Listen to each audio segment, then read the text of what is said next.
সপ্তপুরি পিঠে তৈরি করার জন্য নিয়ে নিয়েছি 200 গ্রাম ময়দা, দিয়ে দেবো হাফ চামচ লবণ, দিয়ে দেবো চিনি,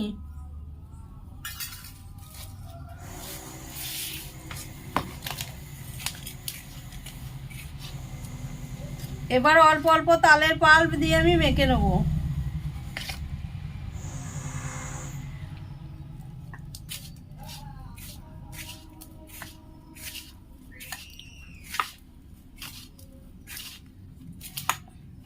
এখন আমার ময়দাটা মাখা হয়ে গেছে, এবার আমি এটাকে 5 মিনিট ঢাকা দিয়ে রেখে দেবো যাতে চিনিগুলো গলে যায়।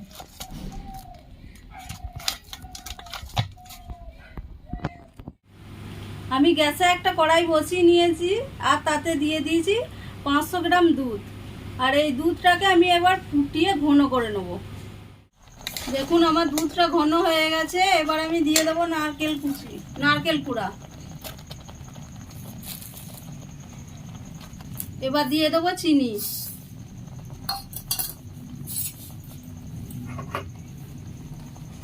এবার দিয়ে দেবো 2 চামচ তালের পাল্প, এটা আপনারা বেশিও দিতে পারেন, আমি এখানে 2 চামচ দিয়েছি।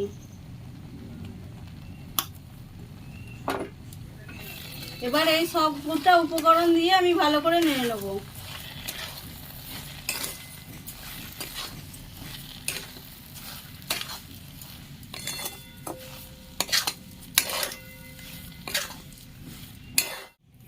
এই অবস্থায় আমি কিছুক্ষণ নাড়াচাড়া করে নিচ্ছি।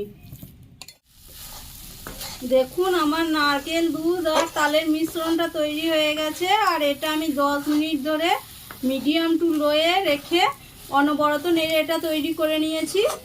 এবার আমি গ্যাসটাকে বন্ধ করে দেবো।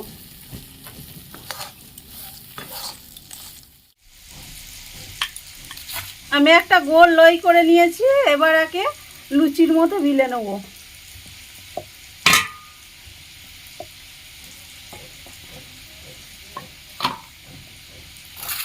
এবার যে এই নারকেলের মিশ্রণটা আমি তৈরি করেছিলাম এটা এর মধ্যে দিয়ে দেবো।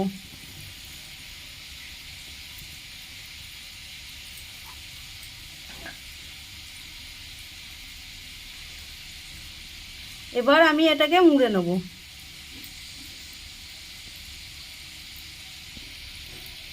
এবার আমি এটাকে ভালো করে মুড়ে নেব, দিয়ে হাতের সাহায্যে আমি একটু ভাঁজ করে দেবো।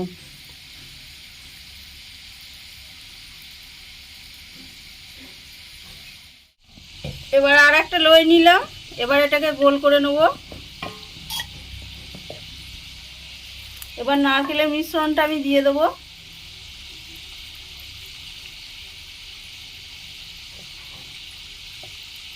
এবার মুড়ে নেবো ভালো করে, না হলে ফুলে যাবে।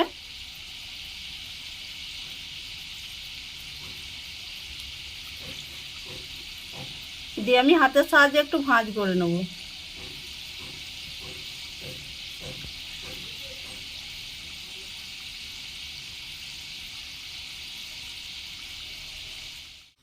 সপ্তপুরি পিঠে ভাজার জন্য গ্যাসে একটা কড়াই বসিয়ে দিয়েছি, তাতে দিয়ে দিয়েছি সাদা তেল। তেল গরম হয়ে গেছে, এবার আমি পিঠেগুলো দিয়ে দেবো।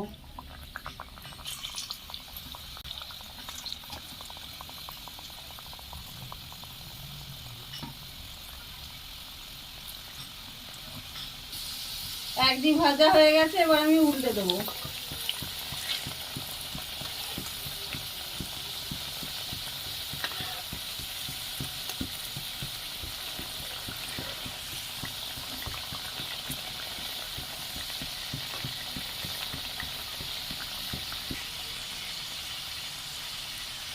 পিঠে ভাজা হয়ে গেছে, এবার আমি তুলে নেব।